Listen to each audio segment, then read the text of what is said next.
Well, this is the first time in a while that we're gonna go for a walk. Been over 2 weeks since I had the surgery, and I feel this is the best day so far by far. I would say I am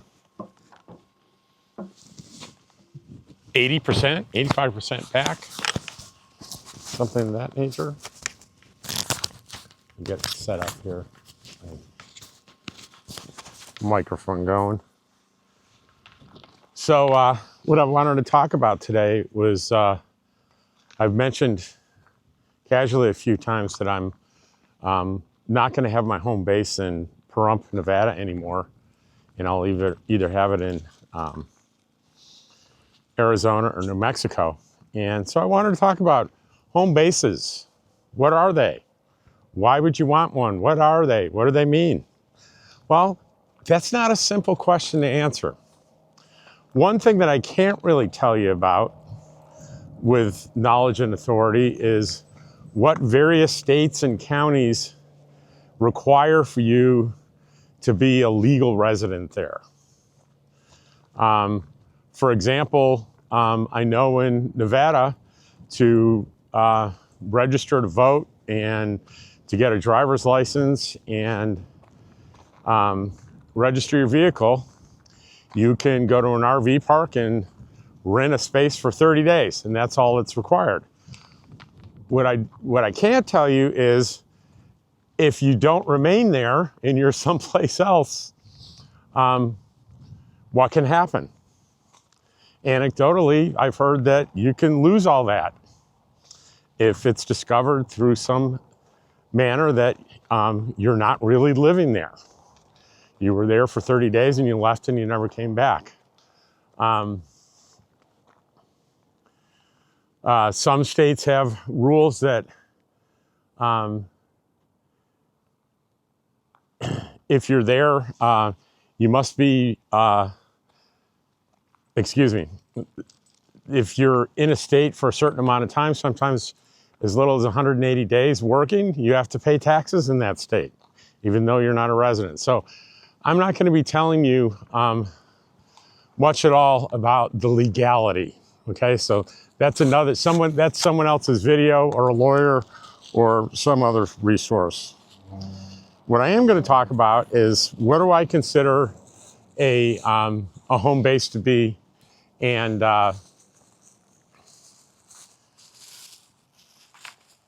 what are the pluses and minuses of all the different methods. So one is, people talk about this online a lot. There are a lot of YouTube videos on it. You buy yourself a little plot of land and you park your RV on that land, and that's your home. Again, there are legal issues there as well. There are zoning issues that some places don't have really any rules to speak of. You can do whatever you want. There are other places, though,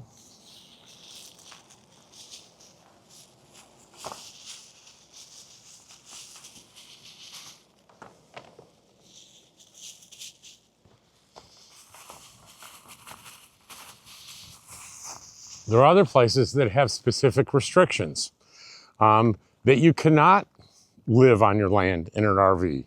You must live in a home, and the home has to meet certain specifications. Some places have access to getting sewer, water, electric. Other places do not. You got to just be really super careful when you're doing that. You could maybe buy an acre of land super cheap, and you find out you can't do anything on that land that you want to do. And I wouldn't suggest doing it and taking a risk that you won't get caught, because you know how you get caught? Neighbors will rat on you. They will make phone calls. I've lived in small towns, and I lived in a small town for a long time and was connected to county government, and that happened all of the time. very frequently. So that's not a good risk to take. But let's just say you find yourself a little plot of land. You check with the county or the city or whatever government entity is in charge, and you find out you can be there. And you find out you get access to the utilities that you need. And that's absolutely doable. You know, there are plenty of YouTubers out there that live on plots of land like that and do very, very well.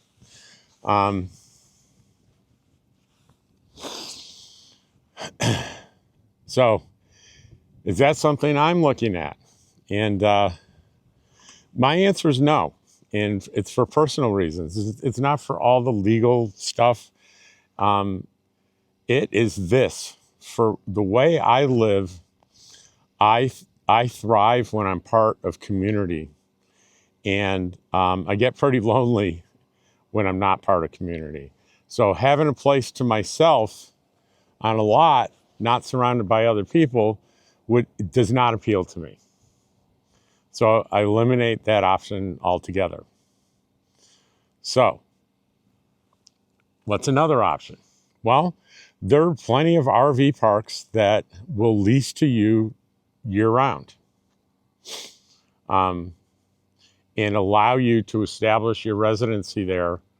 The only problem with that is usually you're going to have to pay for the whole year. And if you're like me and you want to be a nomad and travel seasonally, that could cost you quite a bit of extra money.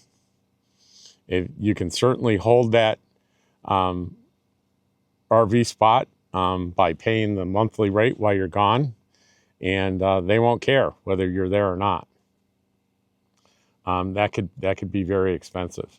There's some RV resorts that won't allow that at all, but most of them, I think, in my experience, absolutely do. There's kind of a little hybrid of that, you know, those of you that have been with me for a long time. Oh, you know what? Since I'm sitting down, I know that wasn't much of a walk, but remember, I'm still recovering. I can turn this bad boy around here.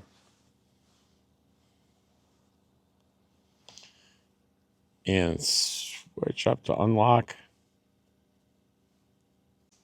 All right, so here's my face. Dottie's still here. There's Dottie. All right, where was I? You've heard me talk in the past about it's an owner member of Preferred RV Resort in Pahrump, and that's what I used as my residency, and it was a nice balance for me. Two drawbacks. One is you don't get assigned a permanent spot there. It's every time you go to stay there, it's going to be a different spot. Number two is that you can only stay for 9 months per year. Then you have to be out for 3 months. So it's very good for my lifestyle now because I don't have any kind of need to be staying anywhere for 12 months. But as I age, and in particular, as I had this hip replacement surgery, and I'm discovering that as I age, there may be years where I want to stay in one place the whole year. And it would be nice to have that option. But the Preferred RV Resort is you literally own, I think, 2,000 something of the corporation and the property, and you actually get a deed in the mail from the county. So you're a part owner, and provided you stay there long enough to satisfy the state of Nevada, then that's kind of an inarguable domicile and in place to live.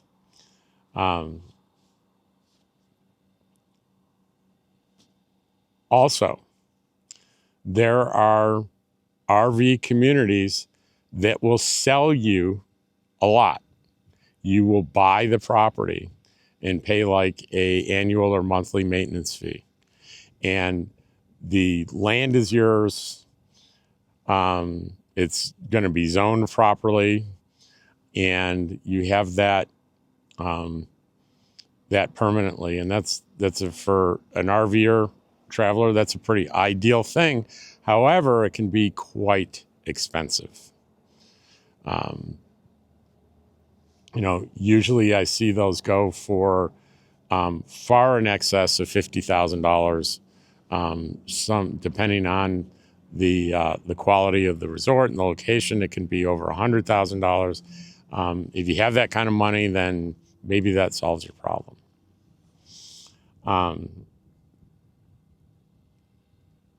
The other thing many people do is if you have a relative with a bunch of land, and they're amenable to you staying there and using that as your residence, you can draw up like a rental agreement with your relative, and that should be sufficient.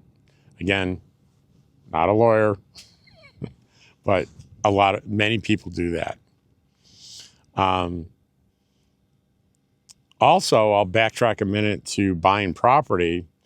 I said I didn't really want to buy property because of the loneliness, but I would consider it if I had a group of friends that wanted to go in together and buy jointly a piece of property and put in like RV spots individually with utilities and everything. So the community's built into that. I would consider that, but I haven't really come across anything like that. But there are YouTubers out there that have that and do that and do it successfully. The last thing that I find is to be most intriguing is if you're familiar with the Escapees group or Escapees Club. They're out of Texas, and it's a group for RV travelers, and they have a mail service that's designed for full-time RVers that want a mail service where they have all sorts of levels where they scan your mail and send you an email, show you what mail you've got in. You can direct it anywhere you want. But they also have a group of escapees. They call them co-op parks. And I believe they're in California, Nevada, Arizona, and New Mexico, and Texas. To get a comprehensive list, you can go to you can Google the Escapees website, you can find them. And I've been very interested in more than one of those parks. I've been on the wait list at the Pahrump Park for quite some time. And let me tell you what's intriguing about this. You don't buy a lot. You purchase the right to use a lot in perpetuity, basically for the rest of your life. You don't actually own the lot or own the property. You own the right to use it. And depending on the size of the lot, the improvements on it, which RV park that it's in, its location, I've seen them listed from a low of about $7,000 to a high of almost around $30,000. That's the range. And each park is different. Each park has different rules and regulations. The size of the actual lots vary quite a bit. What your improvements that you're allowed to do in terms of adding a casita or outbuildings vary by location. And in most of these parks, there is a waiting list. And some of them, for the more popular ones, they're lengthy, meaning in some cases years. But here's the deal. You go in, and if you do purchase the rights to a particular lot, that lot is yours. And you can use it all year long, or you can use it part of the year. but it's always going to be there for you. You can have a storage unit there. You can store your things there. And you can enter an agreement to let the association lease your lot out to visitors that are also need to be escapee members, but visitors can come rent it. And in some cases, that money doesn't come to you, it goes to the association. But in some cases, it can make your association fee be lower. Now, the association fees vary anywhere from, say, $1,200 or $1,300 up to about $2,000 per year. You would also be responsible for, and that usually includes sewer and water, but it doesn't include electricity. And you certainly would not have to pay for electricity when you're not using any electricity. That's obvious. Here's the real kicker, though, that I had to, the first time I heard this, I had to dive into the legal documents to make sure this was really true. But let's just say, for argument's sake, I joined the Pahrump escapees and I got a lot for $10,000. And down the road, I decide this isn't for me. So do I walk away and I've lost $10,000? No. In fact, there's a process you go through to give your lot back. They'll put your lot up for sale, and the person will come in and pay $10,000 just like you did, and that $10,000 gets transferred to you. So you get your money back. And if you die, the transaction happens through the estate. It doesn't pass on to your next of kin. It passes on to the estate, and the transaction, as I just described, is done with the estate. It's automatically put up for sale. The new buyer comes in, and your estate gets that money. There's usually a real strong sense of community in these, and it's something that I'm very seriously consider doing. I've visited more than one, and I'll be visiting more. And depending on price and wait list and location, this may happen sooner or it may happen later. What I do in the meantime, I'm not really completely sure, but I'm pretty confident I'll figure something out pretty quickly here. So at any rate, those are my thoughts on having a permanent spot. As I'm getting older, the whole idea of knowing, hey, I have someplace to go where I can just settle there and not have to worry about moving and be part of a community means a lot to me. So I think that's kind of a big deal, at least for me. If you have any information that you want to provide, please put it in the comments. Any questions, either I'll try to answer the questions or knowledgeable people like Ken will let you know, you'll find out, or anybody else that has the information. So I hope you enjoyed today's video, and I'll see you tomorrow.